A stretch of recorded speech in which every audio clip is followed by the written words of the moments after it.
Hi everybody, welcome back, glad you could tune in again.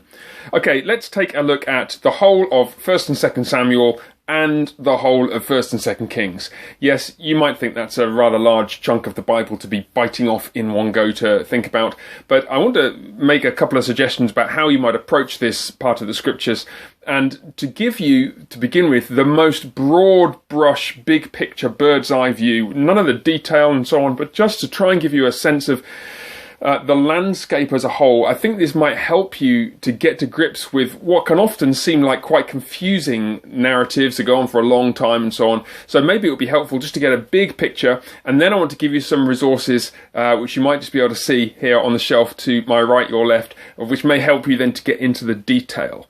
So the big picture first. 1st and 2nd Samuel and 1st and 2nd Kings, like the previous books of the Bible from Genesis all the way through to Ruth, form a single continuous narrative.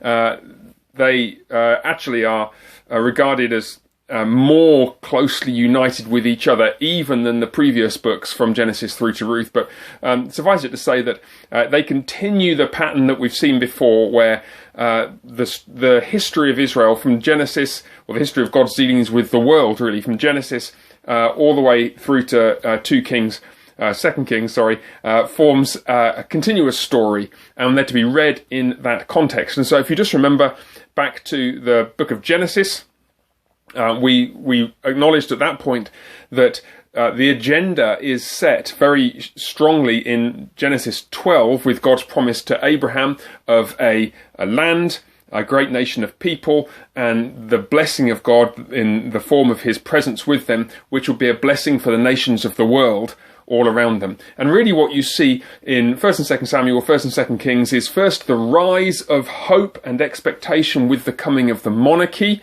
with Saul, a bit of a false start there, then David, then Solomon, arguably the high point of Israel's history.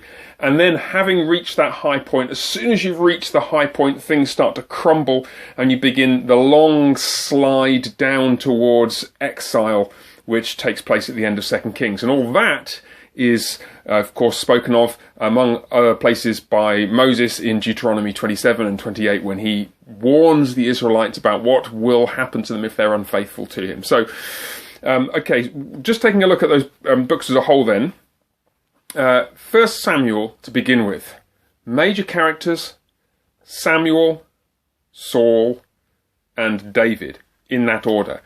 Samuel really is best regarded as the last of the judges, and he marks the transition point to the monarchy because he's the one to whom the people of Israel appeal when they say, give us a king to rule us like the other nations. So the first 7 chapters shows his rise from his inauspicious birth from his mother Hannah, a wonderful narrative, another barren woman who is given a child, and that child proves to be the source of hope for the nation. Up to chapter 8, people have appealed to him for a king. He says that's a bad idea. They keep appealing. He gives them one, and boy, does it turn out to be a bad idea. And then for the next section, you've got Saul, who is the king who is chosen. Starts well, all starts to go terribly wrong in chapters 13, 14 and 15, and then the wheels really come off, and then David is anointed as king in chapter 16. Immediately you've got the David and Goliath narrative, in which David in a sense shows the kind of king that he's going to be to deliver the people of Israel from their enemies. And then the rest of the book is the story of Saul progressively going more and more insane as he sees his kingdom slipping through his fingers, slipping from his hands. He sees the rise of David, but he's paranoid and he's convinced that David is plotting against him and out to kill him, despite the fact that on several occasions David had the opportunity to take his life and declined to do so. And then the book ends with the tragic death of King Saul. Tragic in the sense that, well, that's the it's in one sense, it's good news for Israel being delivered from a terrible king, but it's tragic in the sense that you see the tragedy of a man who's lost all sense of right and wrong. His wisdom has deserted him, such as it ever was, and he's no longer experiencing the blessing of God as he turns increasingly hostile towards King David, the newly anointed king. So, 1 Samuel, Samuel, Saul, and the rise of David. Then 2 Samuel, David.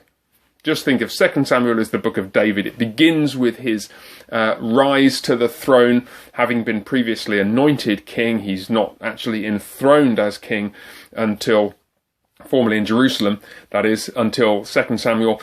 And that book charts his rise, the rise of his fortunes. It charts all of the ups and downs of his reign, all the conspiracies against him, all his fleeing from his son Absalom in the wilderness, then coming back into Jerusalem later. And it ends really towards the end of his life. And the end of his life is then narrated in 1 Kings. So 1 Kings then begins with the death of David, and then the bulk of that book is first Solomon. So Solomon for the first chunk of 1 Kings, and then about halfway through the book, the division of the kingdom into north and south, with Jeroboam, king of the north, Rehoboam, Solomon's son, king of the south, the kingdom of Judah. And then the rest of 1 Kings tracks the decline of both those increasingly separate nations as the decades and centuries roll past. At the end of 1 Kings, the enigmatic but tremendously significant figure of Elijah makes his appearance during the reign of King Ahab. And really, the end of 1 Kings and the beginning of 2 Kings is all about Elijah and his successor, Elisha. So if you're thinking of the characters in 1 Kings, first half of it is Solomon. Then you've got the division of the kingdom and two sets of kings who skitter past in fairly rapid succession, and then Elijah. Then on to 2 Kings, the main character at the beginning of that. You've got the death of Elijah first, then Elisha the prophet, and then again interspersed with that narrative, as Elisha fades out of the picture, you've got the two separate kingdoms of northern and southern Israel that slide on their not so merry way down towards exile and ruin at the end of the book. So that's the most bird's eye view I can give you. Let me do it in the shortest compass possible. 1 Samuel, Saul, David. 2 Samuel, the death of Saul, David. 1 Kings, you've got Solomon, division, the two kingdoms going on their not so merry way. Then Elijah. Then 2 Kings, death of Elijah, Elisha, and then the final decline of the two kingdoms towards the end of the book. So that's the bird's eye view. Now, what would I recommend you do in order to get into these books a little more? Firstly, I've got two pieces of advice already. Firstly, read them fast. Large chunks. If ever there was a part of the Bible that benefits from an audio Bible, just to keep you moving through the narrative, this is it. And I can't recommend that highly enough. There'll be parts of the scriptures that you really enjoy looking at in great detail and looking closely at 2, 3, 4 verses, or just like half a dozen verses of a psalm or something like that, which is fantastic. But in these narratives, what I encourage you to do is try and get the overall shape of the narrative in your mind by going through it rapidly. That's not to say it doesn't require concentration.